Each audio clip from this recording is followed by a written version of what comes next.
रस क्षय के बारे में देखेंगे। रस क्षय का कारण क्या है? ये धातु क्षय के सामान्य कारण है, ये कॉमन कारण है जो आप सभी धातुओं में डाल सकते हैं। इन्हीं धातुओं के क्षय की वजह से रस का क्षय होता है, रक्त का क्षय होता है, मांस का क्षय होता है, मेद का क्षय होता है। तो ये कारण आप सभी धातु में डाल सकते हैं। तो कौन सा कारण है? व्यायाम, अनशनम, चिंता, रूक्ष अल्प प्रमिताशनम, वात आतापो, भयम शोको, रूक्षपानम प्रजागरः, कफ शोणित शुक्राणाम मलानाम च अतिवर्तनम, कालो भूत उपघातस्य ज्ञातव्य क्षय हेतव। अर्थात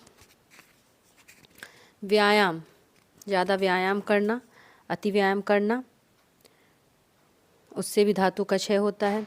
अनशन, उपवास करना। चिंता, ज़्यादा चिंता करना, टेंशन लेना। रूक्ष अल्प तथा प्रमित आसन, रूक्ष भोजन करना, रूखा सूखा है ना। फिर क्या है? अल्प, कम मात्रा में, नपातुला। और प्रमिताशन, एक ही रस का अभ्यास करना, मतलब एक ही रस का पान करना। जैसे 6 रस होते हैं, मधुर, अम्ल, लवण, कटु, तिक्त, कषाय। तो उसमें 6 रसों में से केवल एक रस का पान करना। जैसे कषाय का ही हमने पान किया तो कषाय क्या है? वात को बढ़ाता है, तो उससे भी धातुओं का क्षय होता है।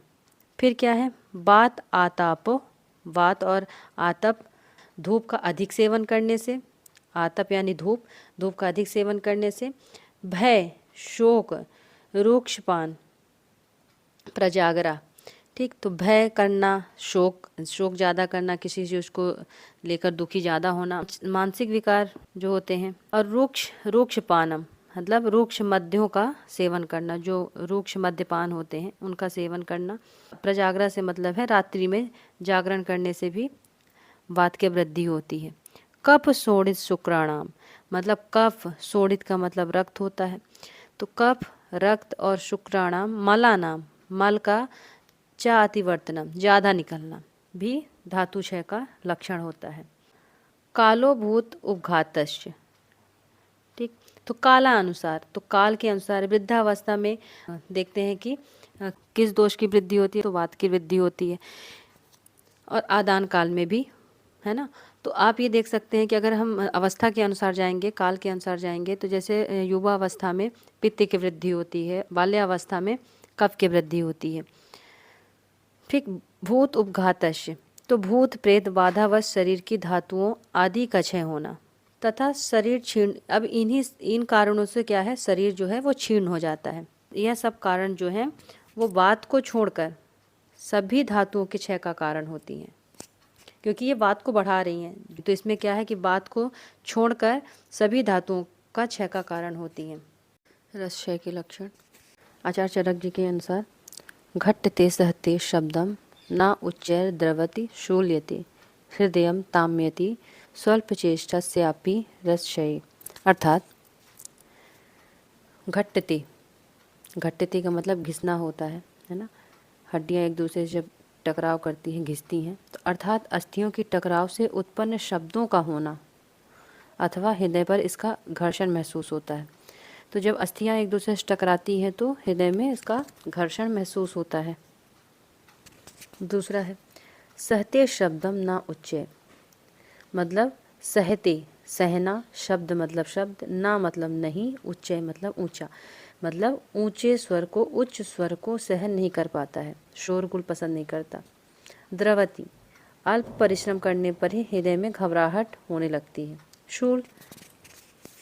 शूल निखातवत वेदना, अर्थात जैसे हृदय अंदर की ओर धंस रहा है, इस प्रकार की वेदना की अनुभूति होती है। फिर ताम्यति, आँखों के सामने अंधेरा छा जाना। यह सब लक्षण रस क्षय युक्त पुरुष में स्वल्प चेष्टा से ही हो जाते हैं। तो जब रस क्षय होगा तो ये लक्षण दिखेंगे कि उसके जो अस्थियां हैं तो वो टकराव करने लगेंगे और हमें घर्षण महसूस होगा। शोरगुल उसको पसंद नहीं आएगा, ऊंची आवाज़ वो सहन नहीं कर पाएगा, ऊंची आवाज़ वो सहन नहीं कर पाएगा। द्रवति मतलब क्या है कि उसको घबराहट होने लगती है, उसको वेदना होती है, ऐसी वेदना होती है कि जैसे हृदय अंदर की ओर धंस गया हो और आंखों के सामने अंधेरा छाने लगता है। तो ये चेष्टाएं, जब रस क्षय होता है तो ये स्वल्प चेष्टाएं होने लगती हैं। फिर रस क्षय हृदय पीड़ा कंपा शून्य तृष्णा चा। सुश्रुत जी कहते हैं कि रस क्षय से हृदय में पीड़ा उत्पन्न होती है, हृदय में कंपन होती है और हृदय शून्यता हो जाती है और तृष्णा, ये 4 लक्षण मिलते हैं। तो चरक जी ने हृदय की बात की है कि रस क्षय, रस कहाँ होता है, रस का स्थान मैंने पढ़ाया था कि रस का जो स्थान है वो हृदय है ना। तो हृदय में ही पीड़ा होती है, हृदय में कंपन होगा, हृदय में शून्यता होगी और तृष्णा। तो ये 4 लक्षण दिखते हैं। रस क्षय की चिकित्सा तत्र अपि स्वयोनिवर्धन द्रव्योपयोगा।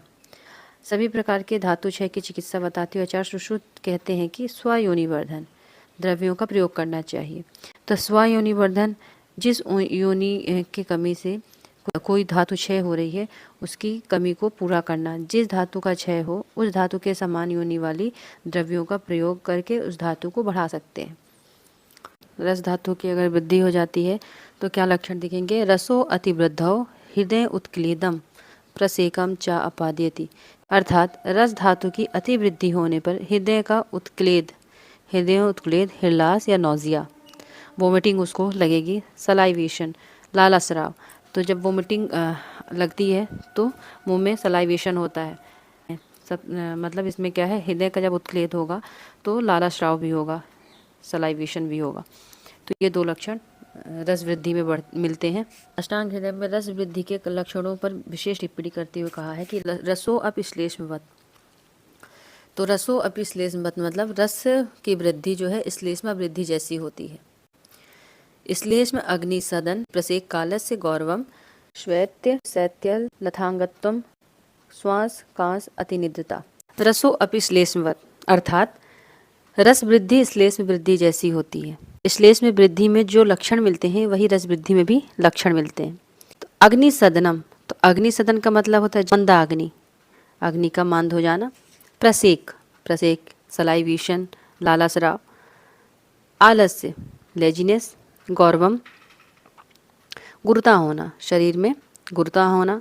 श्वेत तो श्वेतता, शीतलता, अंगों का श्वेत और शीतल हो जाना, अंगों का शिथिल या ढीला हो जाना, ऐसे कह सकते हैं। श्वास कांस अतिनिद्रता, श्वास और कांस तथा निद्रा की अधिकता हो जाना, ये रस वृद्धि के लक्षण हैं। चिकित्सा, रस वृद्धि की चिकित्सा देखते हैं।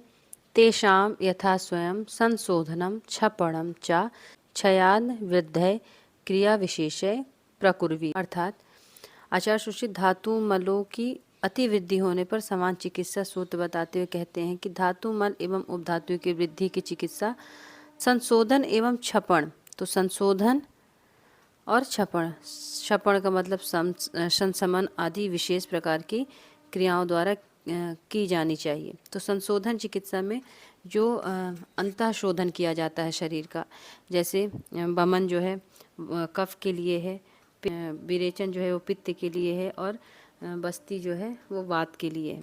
तो ऐसे संशोधन चिकित्सा की जाती है। और जो संसमन चिकित्सा होती है, जो बाह्य चिकित्सा होती है, उसे संसमन चिकित्सा कहते हैं। तो संसमन चिकित्सा जो हम बाहर से प्रोवाइड करा रहे हैं, जैसे मेडिसिन वगैरह, टैबलेट्स, गुटिका, तो जो संशोधन और संसमन चिकित्सा है उसे विशेष प्रकार से करनी चाहिए, क्योंकि जो धातुएं हैं उनका ज़्यादा क्षय ना हो जाए। अर्थात क्षय के अविरुद्ध होनी चाहिए चिकित्सा। मतलब चिकित्सा ऐसी हो कि वो धातुओं को दोषों को वो साम्य अवस्था में ला सके। आचार्य सुश्रुत जी के अनुसार पूर्व धातु अतिवृद्धि होकर पर धातु को वृद्धि कर देती है, अतः अति प्रवृद्ध धातुओं को कम करना हितकर होता है। आगे हम देखते हैं रस प्रदोषज विकार। तो जब रस की वृद्धि हो जाती है तो उसमें कौन कौन से विकार उत्पन्न होते हैं? तो रसादि धातुओं में प्रकोपित दोषों से धातु प्रदोषज विकार उत्पन्न होते हैं। लक्षण क्या? अश्रद्धा, अरुचिचा, अस्य वैरस्य, ये एक पूरा श्लोक है। तो डैश डैश रस प्रदोषजा रोगा, अर्थात लक्षण क्या है? अश्रद्धा, अरुचि च, अश्रद्धा, अरुचि च, अस्य वैरस्य, अश्रद्धा च, अरुचिश्च, आज से वैरस्य अरसज्ञता, इसका पूरा श्लोक दिया हुआ है।